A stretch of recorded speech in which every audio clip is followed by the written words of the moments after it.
Patreon roll call to kick off the show. Thank you so much to Patreon subscribers Laura, Daniel, and Emma. Your support of the show means an absolute bunch.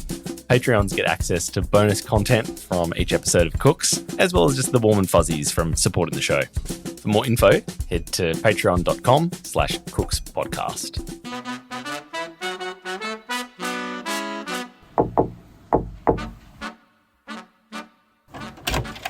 Hello. Hello. How's it going? How you going? Wow. This is a dog. Ruben, he is the size of a small woman. Danny Tran is a very familiar face on ABC News. Most people will recognise him as that slick guy presenting the weather at the end of the 7 o'clock news in Melbourne. He's just a cool guy. I really wanted to call this episode Cool with a Chance of Danny Tran. But alas, my current naming conventions for the podcast wouldn't allow it. But you know, you can think it in your minds when you're listening to it. He's done all sorts of things as a news reporter. As a court reporter, his work involved confronting some of the most serious crimes that you could possibly imagine. Most recently, he's taken on a new role at a national level as the ABC's national technology reporter, recently reporting on things like AI, cybersecurity, and plenty more. As you'll hear, there is so much to love about Danny Tran. So come into this incredibly well-organised kitchen as Danny Tran cooks.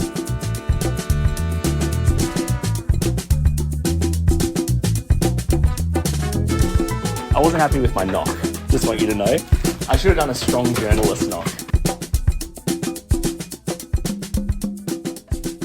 Danny, this is huge. I'm so pumped that you've had me around to your home today. This is a great call. I love to cook. It's my favourite thing. Hey, we should do a podcast together. Oh my God, we absolutely should. I think that would be great. I think we have a lot to offer the world. Now, you've already, look, you are just go. You've already started. I need you to first of all tell me, what are you cooking today? All right, so I'm making a Japanese curry, which is something that I've always loved to eat. And once I discovered how to make it right, it's just like one of those super comforting meals. I feel like the thing with Vietnamese meals is that, obviously I'm Vietnamese and this is a Japanese curry, is that it's time consuming. It's definitely like a 4 or 5 hour meal. It's a thing where everyone sort of comes together. It's a multi-hour affair. Whereas this is something that I could whip up quickly but still sort of engender those feelings of comfort food. Oh yeah. So now we're washing the rice because we're not animals. So I need to ask you, first of all, I'm going to out myself. Yep. I am an animal. Oh my God, please. It's disgusting. Is this the whitest moment of my life? No, actually, spoiler alert, it's not. There's plenty more.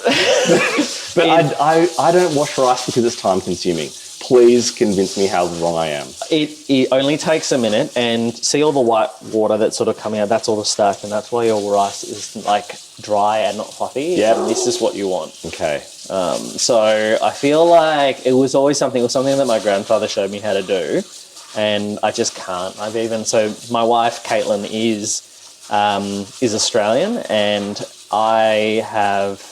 one of my greatest achievements is convincing her to wash rice. And it actually happened the other day where the dog was feeling a little bit ill. So we gave it sort of a bland meal with some rice. And I said, "Did you wash the rice for Ruben, our dog?" She goes, "Of course I did. I'm not an animal." And that's how I knew she was the one. It's when you got down on one knee. And that's it. When the water runs clear like that, and I just do it in a bit of a colander. It's pretty easy. So straight into the rice cooker, which is obviously very handy for people like me. Now, often you'll see on TikTok or Instagram when people are cooking rice in the rice cooker, they stick a finger in and they measure using the finger in the water.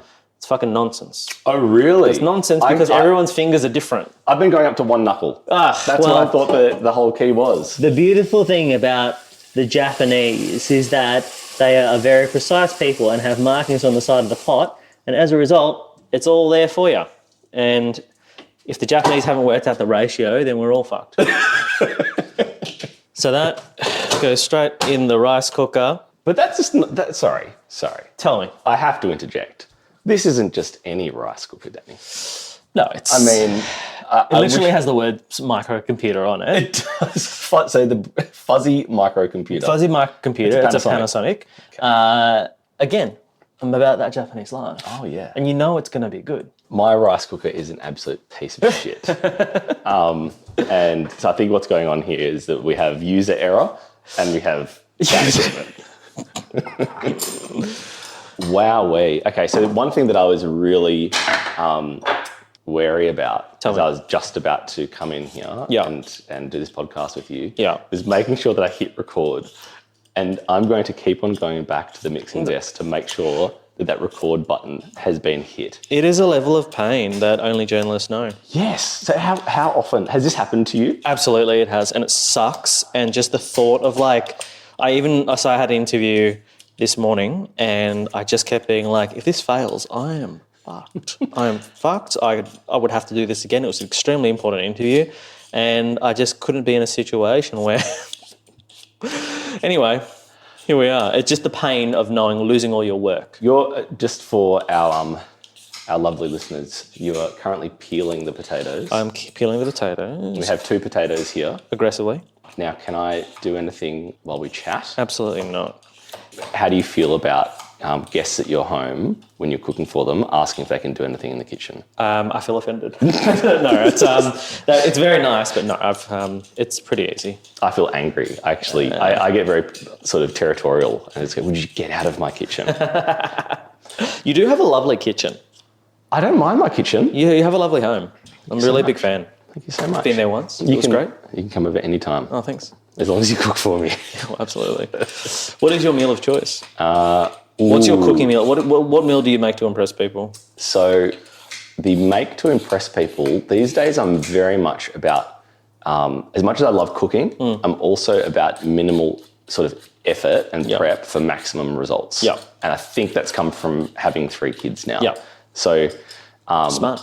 The go-to when I'm having people over is like Sunday roast. Perfect. So I'll do a roast lamb shoulder with homemade chips and whatever other veggies I can find. But the key to the lamb shoulder is just like, there is no cutting involved. No. It is literally sprigs of rosemary, heaps of garlic, fresh mint, cover it in olive oil and honey, sprinkle it with some salt and pepper, and then just chuck a lid on and cook it for 4 hours. Damn. And it just falls apart. Like in a Crusette type of thing? Yeah. Oh, beautiful. Yeah. So you don't need to check on it. You don't need to sort of do any basting, or there's no water, there's no nothing that Homemade happens. chips.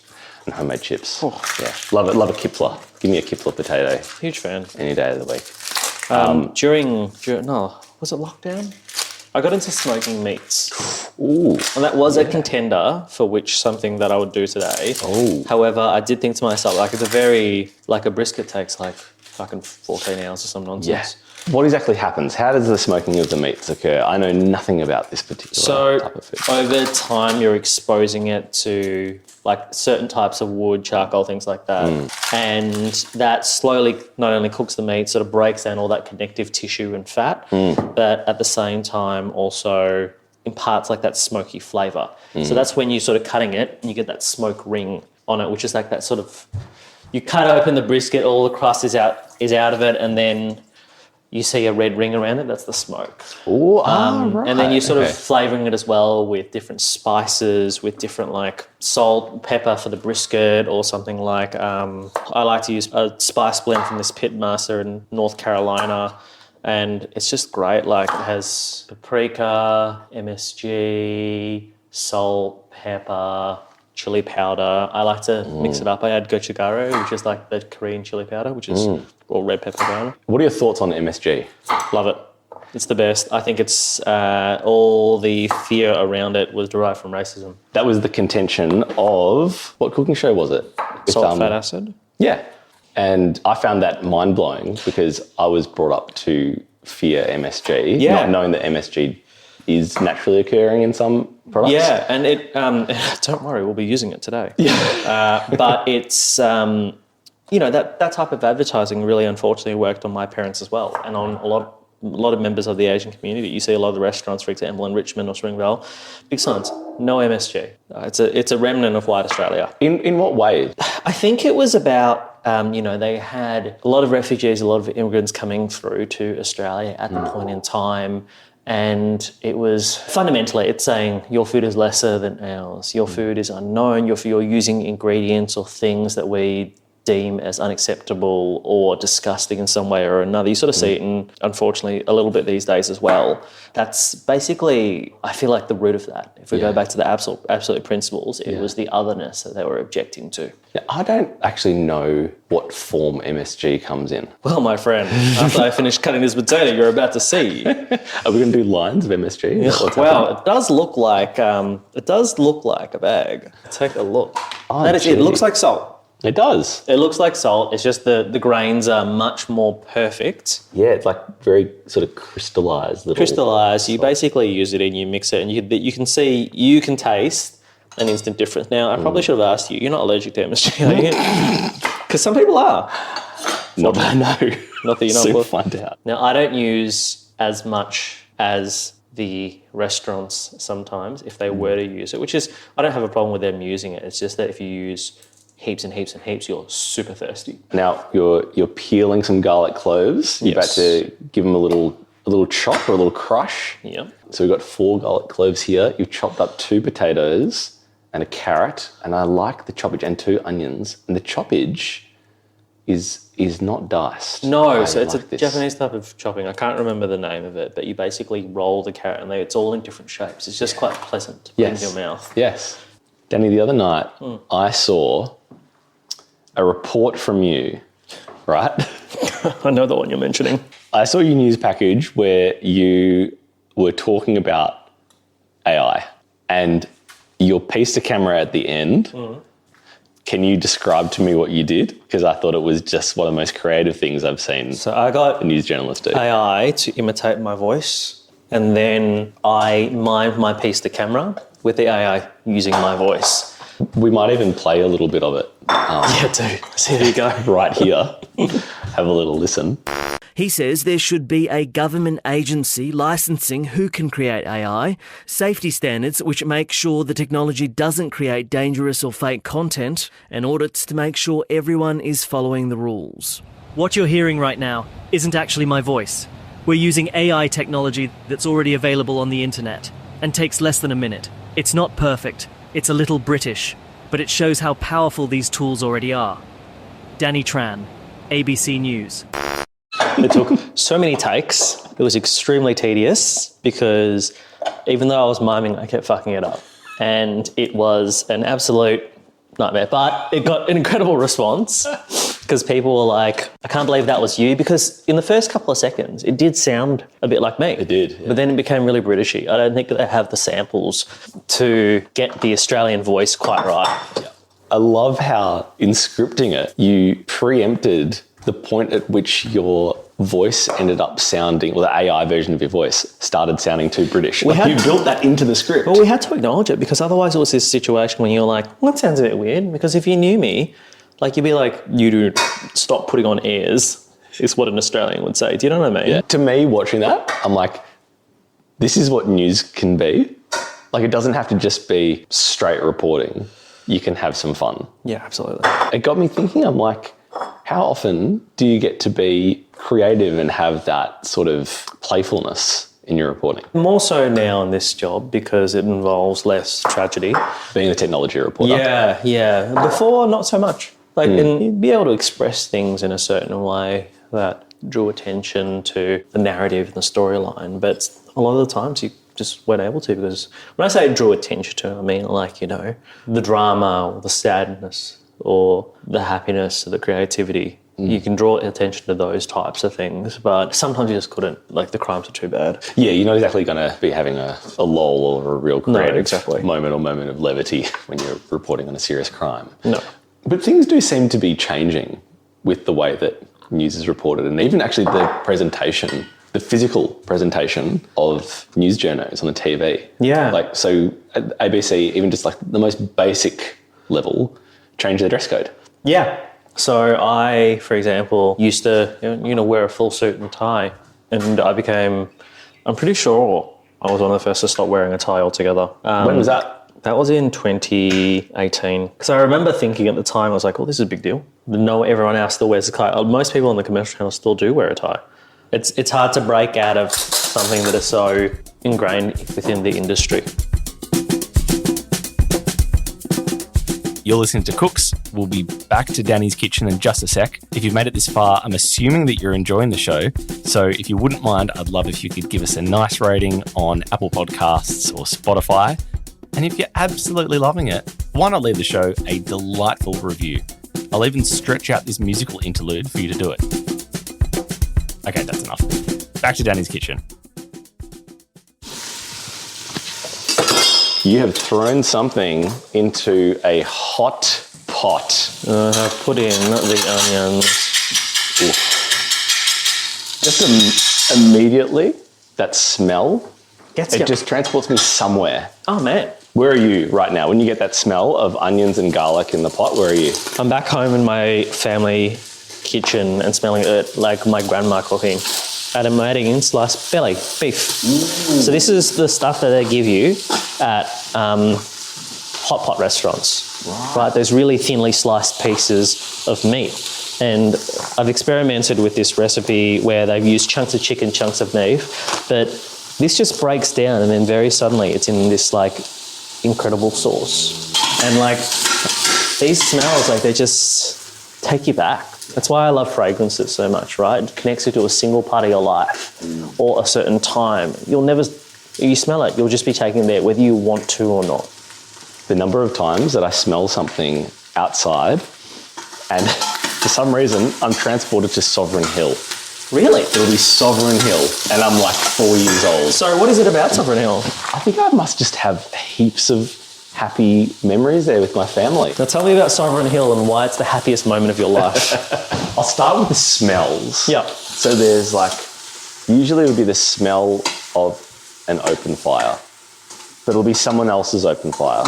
So around autumn time, when people start lighting their fires, So good. and you walk outside and you get that smell on it's carried on that really cold air. That smell, you get the smell of rotting autumn leaves and that kind of thing. I Just love that. instantly, I can hear my feet crunching along the gravel at Sovereign Hill. And then there's this particular smell that they had in the lolly shop there. Yeah, I know the one you're talking Yeah? about. Yeah, and it's so with the moment you said it, I am there. Yeah. I just am. Sovereign Hill played a role in your childhood? Well, we went there, but it's one of the most... We had a camp there, and it's one of the most vivid memories of my life. I don't know why. It's a weird place. It was so cold. I didn't end up realising I ended up living there years later. Most Victorians will know all about Sovereign Hill. If you're not from Victoria, you won't. But you're basically stepping onto... It's in the goldfields. Yeah. And you're stepping onto... It's like you've walked onto a movie set in a Western. I just remember as a kid, it feels so real. All the people walking around are dressed up in clothes from the mid-1800s. It's odd. No one breaks character. It's weird. It's like Disneyland, but of the gold rush. It's Victorian Disneyland. Have you been back since? No, only for a story, actually. Okay. But I am looking forward to one day, taking a kid there and just being hey man, I remember this part. There was definitely no gold then, and there's definitely no gold now. Was it a really dark story? It was someone got stabbed in the lolly shop? Oh, it was actually a horrible abuse story. God, does this job do that to you? Do you just find yourself just coming up against darkness against darkness against darkness? Yeah, man.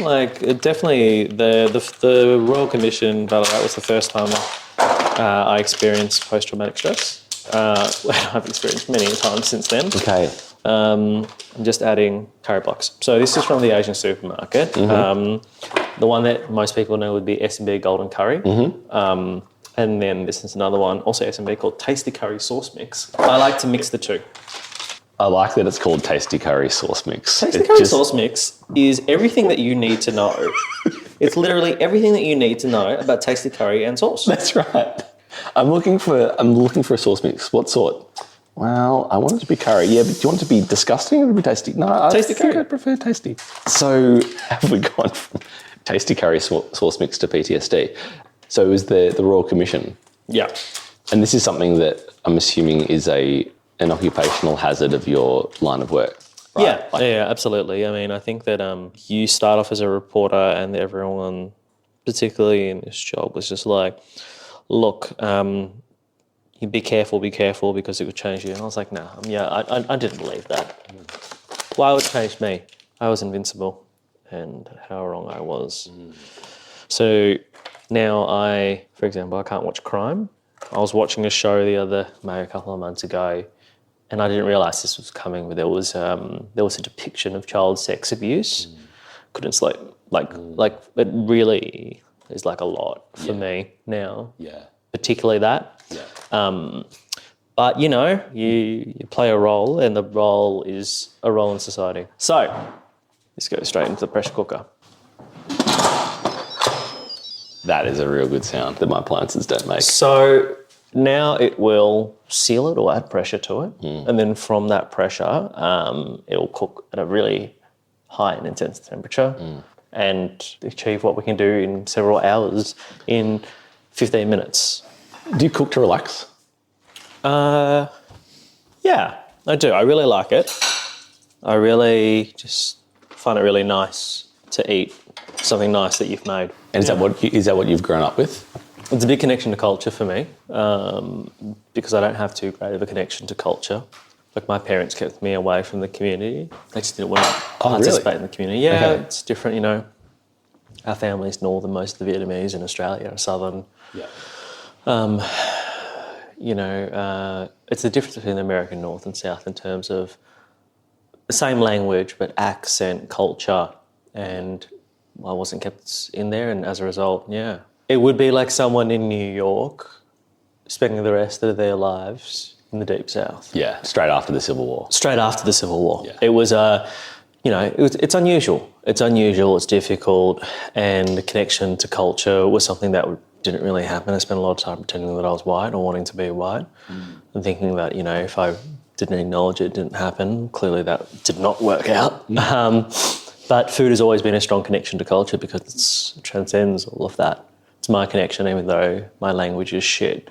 My understanding of culture is shit. I do understand the food. And my connection to that is really, I found that that's extended into other Asian type of cuisines, which is what I prefer to cook, because it's my connection to the rest of our people. The way of building flavour in different cuisines is something that, like, as I get older, because I just grew up in a household where there's lots of cooking. Like, I learnt being basically my mum's sous chef, and she was all about, it's like, you're building flavour, you're layering flavour, you save every dripping from every pan, like she'd chuck that into the freezer. And so learning like her ways of cooking and building flavour there, to then growing up and trying different cuisines and trying to learn about how to build flavour from food from different cultures. It's always a new frontier for me, I find, because there are such different ways to build that flavour. Like, interestingly, so many come back to like starting with an onion. Yeah. But there's other ways of, like, even like with Indian cuisine, where you might be starting with dry spices and wet spices and getting your head around how to start a dish like that. If you're looking at Vietnamese cooking, are there any sort of, similar basic starting points where it's like, you chuck this in the pot first? You look at something like pho, and you sort of always start off with boiling the bones. You skim off all that grime and that grossness. You get that clear broth, and then my parents don't do this. I think that they should do this, and we disagree on this fact. They toast their onion and their ginger over. They should toast their onion and ginger over open flame. They don't. And then you scrape all off of the burnings, and then you toast the spices in a pan. You put that all together in the pot, and then you cover it with water, and then you start building that stock over hours and hours and hours. A lot of the stock, so heaps of the Vietnamese restaurants that are in Australia at the moment, the fast shops, they've been open since, after the fall of Saigon, right? Yeah. It's the same master stock that they're topping up. The flavours that you're getting now are the flavours that you got back then. How does that work? Talk me through a master stock. From my very limited understanding, I think that basically they top it up and reseason it when it gets low. So it's the same type of flavour over time. They're building it back to a consistency that, let's say you imagine that you're making cordial, and you always have 1 part cordial, 10 parts water, and you're running low on the cordial, and you never let the cordial run out. You just add a little bit more of the cordial and a little bit more of the water to top it up, and it's the same concentration as it goes through. And it's effectively that flavour stays the same over time. There's a big difference between southern pho and northern pho. The southern one's the one mostly in Australia that you get. Big, bright flavours, it's a sweeter broth, it's very delicious. Whereas the places, there are more places opening in Victoria at the moment with northern style pho, which is much more subtle. You eat it with pickled garlic and a bit of chili. No bean shoots, is that right? I think they don't eat with bean shoots from memory. I can't remember. Don't hold me to it. I'm sorry, my people. But We will be taking complaints. yeah. But they'll have, like, for example, there are, like, you go to Vietnam and there are Chinese donuts on the table that you can sort of, like, you know, have with your pho. It's just a different way of eating it. But that's when I talk about culturally, the difference between the two. Who was the cook in your family? It was most of I didn't really learn from either of my parents, actually. My grandmother cooked a lot. I really liked her cooking. But when I came out of home, I didn't know how to cook at all. It was actually Caitlin, my wife, who was like, you know, I'll buy you a cookbook. Here's how you get started. And then I lived alone and I had to move away for work. I moved to Tasmania, I moved to Ballarat, and I was a woeful cook. I was not very good. But then I literally just did it every day, and then I really got into, like, eating. It was like I just really got into, like, cooking and seeing if I could replicate things and putting it together, and then the next minute here I am. I've got a drawer full of knives. I've got, like... Oh my God. We got a specific stove with a wok burner. We got a cast iron wok. Like, this is just like... You got meat cleaver here. Yeah. Because I stepped into this kitchen and I'm like, oh yeah, I'm in the cook's kitchen. This is the best. This is the best. It's so easy to cook. We've got a walk-in pantry and it's just the best. So learning, the basics I got from my wife. I didn't really get a lot from my parents.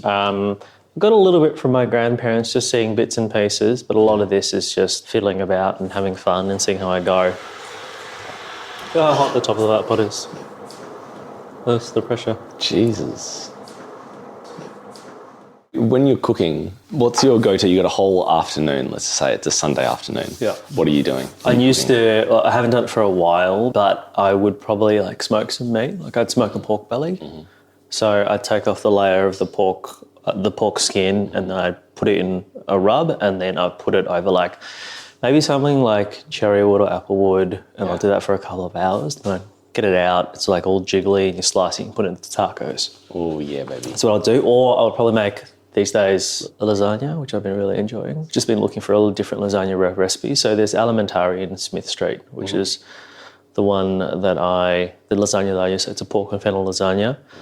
There's the 1-800 lasagna one, but that looks, it would take forever. That looks insane. It really does. I'm actually leaning towards this Bourdain one with chicken livers. Oh, wow. So I might see how I go. The 1-800 lasagna is off the charts good. Yeah. It's so, like, garlicky and, like, rich. It would be heckers to make. Yeah, the number of steps required is, it's too much for lasagna. You need 5 different types of meat. Yeah, that's right. Just relax. Yeah. Like, it's certainly not like... I was speaking to a friend about it, and she was saying that, look, that's the type of lasagna that you make to say that you've made lasagna. I'm like, yeah. You know what? It's a really pertinent point. Yeah, it's a really pertinent point. Yeah. Whereas if Ben Shuri's lasagna, the chef of Attica, I haven't tasted it. Another friend of mine swears by, I can't find a recipe, but I found a recipe for his bolognese online that is a little bit simpler. But I think I might just stick with Bourdain's one. His looks pretty simple. All right, here we go. So this is the pressure cooker's done cooking, as you can tell from the beeping. Yeah, baby. There's a shitload of pressure in there at the moment. I would not lift it up, but what I will do, this is not recommended. I'm gonna not release the pressure naturally by putting a tea towel over and venting the steam. Oh, there we go. So what, you would otherwise just be leaving that? Well, normally it releases the pressure naturally, but I am not going to do that. Oh, that smell. That smells incredible. It smells kind of like sweetness. Yeah. Onions or something. So, I'll let people know, but the ingredients you add next to it sort of add a bit of flavour. Some people add dark chocolate. Oh, really? A common thing to add is tomato sauce, which is great. I'll probably add a little bit of oyster sauce and a bit of soy sauce. I'm just like blowing the steam into my face. Yeah. Do you see how much is in there? Oh, it's nuts. Crazy, right? So there's only 15 minutes of cooking, and we're going to see what's happening here quite shortly. It's reveal time. So you put the roux on top so it doesn't burn. Oh, wow. So now I will mix that through. See the meat's sort of broken up. That looks amazing. And that's how you get the potatoes to get that soft, and the carrots as well. Oh, the potatoes have gone like really yellow. Soft as, right? Let's have a little taste of We'll the taste sauce. that and then we'll season it. Oh, yum. That's pretty good. Oh, it's insane. So I'm gonna add Oh, nice little spice in there. a bit of spice. I actually don't think it needs the soy, to be honest. Maybe a dash. Man, and the sauce is like really gelatinous. Yeah. Love that word. Just any excuse. As I was on my way over, I'm like, if I can get the word Can I get gelatinous in there gelatinous today, then I'm done. Probably won't add the oyster. I don't think it needs the extra umami, but I will add the MSG. So, Oh, hang on. So this is without the MSG. yeah. It already tastes like good. That's how it tastes without the MSG. So Okay. now I'm going to add the My MSG. Let's give it a stir. Oh my God, look at this. You've just served up, oh my God, a bowl of the most delicious looking curry. How hungry are you? I'm always hungry. Sick. Okay, I'm gonna have a little taste of this. Oh my God. Oh wow. Very comforting. Oh man, yeah, that is like a hug that starts in your mouth and goes down to your tummy and then comes out your ears. Jesus, that's one of the most comforting mouthfuls of food I've ever had in my life. So because of the pressure from the pot, you can sort of it breaks up the potatoes and the carrots so quickly in 15 minutes. These potatoes are like they've been cooked for like 3 hours. Yeah. It's just so efficient. So much of my focus when I've been recording this has been me being amazed at a pressure cooker. An unfair amount of the focus of my questioning has been, so tell me about this pressure cooker. Instant pot, man. Sponsor me. You obviously made this a million times before. How does this one that we're gobbling now compare to your standard? Because to me, this is mind-blowing. I'm happy with this. I mean, I do fuck up every now and then. I'll try a new recipe. Like the other night, what did I try? I tried a samosa pie. That was a mistake. What's a samosa pie? It was a samosa in the form of a pie. As the name, it was terrible. It was not good. Samosas are responsible for one of my proudest moments for an unbelievable dad joke that came to me in the split second. Go on. So I was around at my friend's parents' house. They're having a bit of a bash. His mum was walking around with a tray of samosas and she said, "Samosas?" And I said, "Oh, look, it's the hostess with samosas." That's hilarious. And she legitimately nearly wet her pants. Now, I think that we should wrap up so we can focus on this delicious, delicious curry. Danny, it's been a goddamn honour coming around here. Thank you for cooking for me. Thank you for coming and eating my food and then praising me about it, which is clearly a feedback cycle. I'm willing to continue this feedback cycle as long as we live.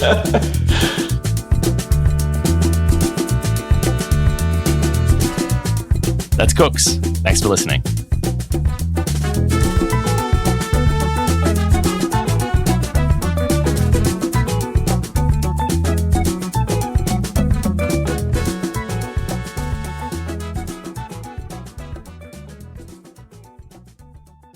It is delicious. So cool. That is, I think it's the best thing I've ever eaten in my life. That's very nice of you to say. Oh.